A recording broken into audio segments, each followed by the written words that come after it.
In today's video, we'll be looking at scary and creepy TikTok stories that you shouldn't watch before you go to bed. Wikipedia pages you should never visit. Euthanasia coaster. In 2010, a PhD candidate designed a roller coaster that would kill anyone who rode it. He said that it would take lives with elegance and euphoria. John F. Kennedy autopsy. Like seriously, don't visit this one. It has a very graphic picture. And that's because he was shot by 2 bullets, one from above and one from behind, which made the right side of his skull explode. You can imagine what this picture looks one like. From above and he behind? documented his own death. Carl Schmidt was bitten by a venomous snake and he wrote down every symptom that he experienced. Hours before he died, he was even offered medical help, but he refused because he said that he didn't want to upset the symptom.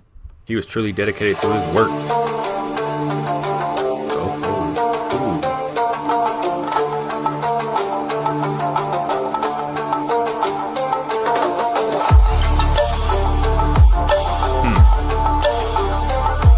This is the deadliest crocodile that has ever existed. Its name is... Yo, I'm not messing with no crocodiles. I'm not messing with no gators. None of that. These is like mini dinosaurs. Like, for real. Look at that thing. That's a dinosaur.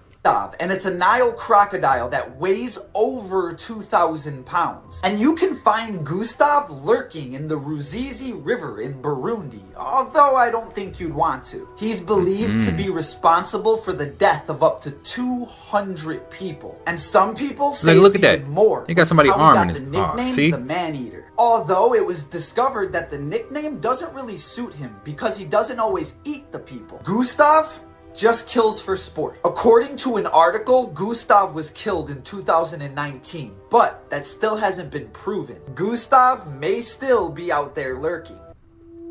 Stay away from me, Gustav. Walking down empty, foggy French Quarter alleys at night. Oh, see? With the little creepy, eerie music in the background. Nah, man, I'm not feeling it. I'm just waiting on something to come out and jump scare me. Hey, look, it's all foggy and hazy. Y'all let me know. Are y'all walking down this alley at nighttime like this? What reason do you gotta walk down an alley at nighttime like this? What's even more scary is how empty it is outside right now. Chris Benoit. Whoa, So I did not know took that. place over a 3-day period. First, he strangled his wife, and alcohol was found in both of their bodies, so it was suspected that he acted in rage. The next day, he smothered his son with a pillow after he gave Xanax to him. And the last day he went to his home gym, he tied the cable around his neck, put it on the highest weight, and let go, breaking his neck instantly. His last 2 web searches was a passage from the Bible about a son being resurrected, and the fastest and least painful way to break your neck. Even though there are many theories about why he did it, the real reason remains a mystery. Right. Gruesome torture methods that you'll be glad you weren't around for. Part 1. The brazen bull execution was a method used in ancient Greece where a flame at the bottom roasted you to death, and the head of the bull was designed in such a way that your screams would be filtered and contorted into the sounds of a real bull. I think I've seen that in a movie. Ships, workers who refused to follow orders would be hung by their nails. Another method used by pirates was called keel hauling, in which the men were dragged under the ship until they died. And if this wasn't bad enough, the ship's hull was covered in barnacles so the man would be cut up as he drowned. Scaphism was an ancient Persian torture technique where criminals were stripped naked, tied to a boat, and then force-fed honey and milk until they got diarrhea, were covered in more honey and set adrift in the ocean. This would then attract insects that would slowly but surely eat the men to death. People are evil, yo. Let's talk about another horrifying home invasion horror game, Danny's House. Check my bio for a full playthrough. In Danny's house, your dog's sitting for a friend during the night of a storm. Everything seems to be normal while you're cleaning up for your friend, but all of a sudden an alert starts going off on the TV. A serial killer named Danny has gotten loose and you need to take shelter now.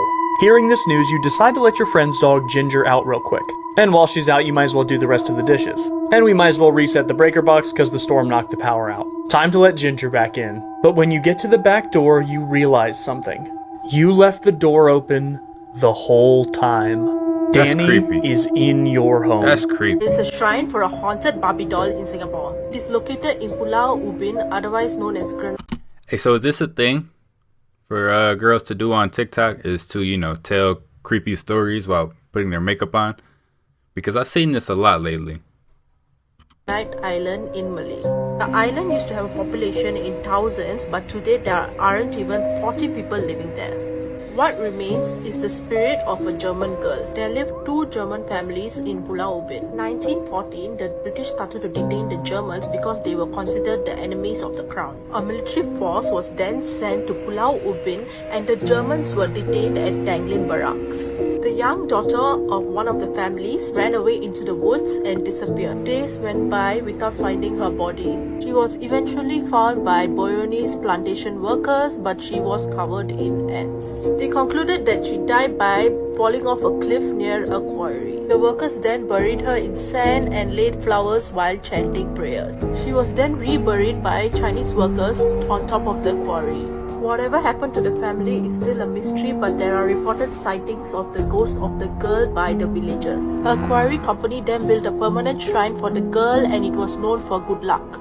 Offerings were given such as makeup, perfume and nail polish. In 2017, an Australian tourist started to have dreams about the girl. She then directed him to a stall with Barbie dolls. He bought the Barbie doll and came to Singapore to place it at the altar. Now the Barbie doll is said to be holding the soul of the girl and became an important part of the altar.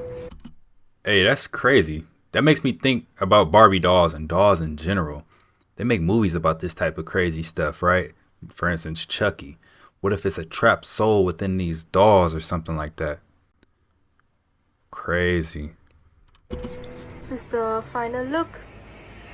If a website ever asks you these here's questions, another one. don't do what she did. Once there was a girl named Masha who heard that there's a new service that gives everyone free internet access. So she decided to use it, but this would lead to something horrifying for Masha and her family. After she connected to this internet service, a web page popped up asking her to register some information, but the questions were oddly personal. It asked, what's your usual mode of transportation? With a photo of a bus, a boat, a train, and a plane. Masha took her bike to school every day, so she clicked on the train instead. But the next day, the local news showed that there was a horrific train crash that killed everyone on board. Masha thought that this was a coincidence, but soon she'd realized that she made a deadly mistake. Later, she needed to use the internet again, so she logged back in. This time it asked, what kind of home do you live in? Along with 4 different pictures of different types of homes. She clicked apartment even though her and her family lived in a house. And the next day, the apartment building near her school burned down. The police suspected arson. Then she went back to the internet server one last time, but this time it showed a photo of her mother, father, sister, and herself with the question, who is your favorite clinkety clink? Yo, that's messed up, man.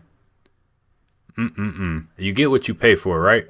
This is one of the best stories from Scary Stories to Tell in the Dark, and it goes like this. There was an elderly woman who got sick and died. She didn't have any family, so her neighbors took care of her corpse. When the old woman died, her eyes were wide open, looking at everything, yet seeing nothing. Her neighbors found 2 silver coins in her house, so they took them and put one over each of her eyes. The next day, the gravedigger came to take her body down to the graveyard. He was about to close the lid to her casket when he noticed the silver coins. He couldn't resist, and he plucked them straight off of her eyes and put them in his pocket. He looked down at the woman little before he thief. closed the lid and saw her staring up at him, her eyes wide open, looking at everything yet seeing nothing. He took the old woman down to the graveyard and buried her there. That night, he went home and took the coins out of his pocket and put them on the nightstand next to his bed. He was just about to fall asleep when he heard the coins rattling on the nightstand, going clinkety clink, clinkety clink. Should have never stole them Part 2 is on my things. page. On the 30th Part of 2. April 2022, at just gone 2 a.m, a security camera captures this. Some believe it's a creature dragging a bag, while others believe it's a person walking backwards. A short while afterwards, another whoa. security camera captures the same figure. So just what was the mysterious creature caught on camera? This paranormal story made my skin crawl. A Reddit user who we'll call Emily had just moved to a brand new apartment in Melbourne, Australia. Now, it was Emily's first time living alone, and the apartments that she moved into were built in the 1930s. And well, according to her story, she goes to work one day, and when she comes home, she goes into the bathroom and sees something strange. A board that had been covering a hole leading to an attic space on the ceiling had fallen to the ground and split in 2.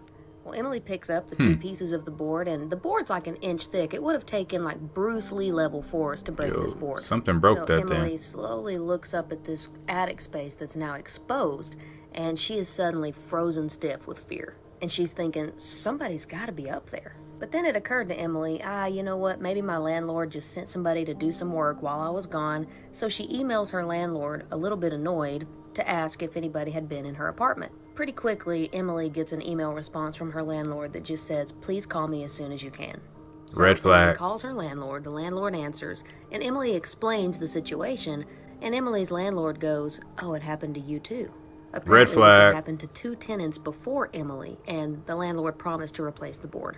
About a month later, Emily wakes up around 4 a.m. and her skin is crawling with goosebumps, and she says it felt like somebody was rubbing their hands all over her. And as she's laying there, like experiencing this sensation, everything is dead silent until all of a sudden she hears this sound above her head, and she describes it as sounding like somebody's dragging a sack of potatoes on the floor above her. At this point, Emily's really starting to freak out because this sound doesn't sound like an animal. After about 5 minutes, Emily grabs a cricket bat, gathers her courage, and creeps down the hall to the bathroom where she looks and finds that that board that the landlord had replaced was again in the floor and broken into. Oh no, Emily I'm out has of there. a sick feeling come over her, and all of a sudden the dragging sound stops, but a new sound begins. It was a whispering sound, and she said it was clear as day coming from the attic. And it sounded like children's voices, and there was one voice saying over and over, it's your turn, it's your turn. So Emily dashes out of the bathroom and she flips on every light in the house, just trying to get something to feel normal. She even goes into the living room, turns on the TV, sits down, and tries to calm herself down when suddenly a fuse blows, and her pet bird No all of a way, sudden starts squawking its head off like it's being strangled. This becomes the breaking point. Emily says, screw the bird. She grabs her car keys, runs out of There the you house, go. and closes herself in her car until morning. Finally, when the sun comes up, she sees people start going to work, walking their dogs, and she starts to feel a little safe again. And so she gets out of her car, goes back into her house to check things out. She goes to check on her bird. The bird is not in its cage. She finds her bird half drowned in the toilet. She moves out of that apartment and never looks back. There you People go. with That's what Most you're supposed to Unique do. Bodies, Part 1. The first subject for the series is Frank Lantini, seen right here in this photo. Frank was born with an excess amount of body parts. This included 3 legs. Whoa. Hey, my man's really got a third leg. Dudes always want to joke about that. Yo, my man's really got a third leg out here. That is wild. 4 feet, and 16 fingers. And before you guys start making third leg jokes, he was actually also born with 2 eggplants. His physical nature, however, did not prevent him from living a very full and long life. He ended up having children, and in general, he was quite happy. Follow for the next part. Montana's scary urban legend. messed Despite the breathtaking views and scenic paths, this place has a very dark history attached to it. I mean, you probably already know that just by the name alone. Story goes that this cliff was once a peaceful meditation spot for the men of the Crow tribe. When they arrived here, they would be in complete silence, which showed the amount of respect they had for the area. However, a smallpox outbreak hit the area, causing the majority of the Crow tribe to perish within days. So one day, some of the boys returned to their homes from Sacrifice Cliff, only to discover that their entire village, including their family members, had all passed away from smallpox. They were so distraught they didn't see a point in living, so the boys decided to sacrifice themselves over this cliff. They would return back to the cliff with their horses, then they would proceed to blindfold the horse and then ride off these very cliffs to their deaths. Although this is a very sad tale, if you decide to visit this place at night, you may hear the sound of these horses as if they're falling from the cliff. What your favorite color says about you according to science. And everyone has a color preference, so if you don't know what yours is, all you have to do is look at your closet and it should be pretty easy to tell. Now, if your favorite color is black, there's 2 bipolar opposite directions that they can go with this. Studies found that either 1, you're depressed or you're mourning or grieving over something, or number 2, you're powerful. Yep, Dwight got it right. I got a lot of colors on right now, so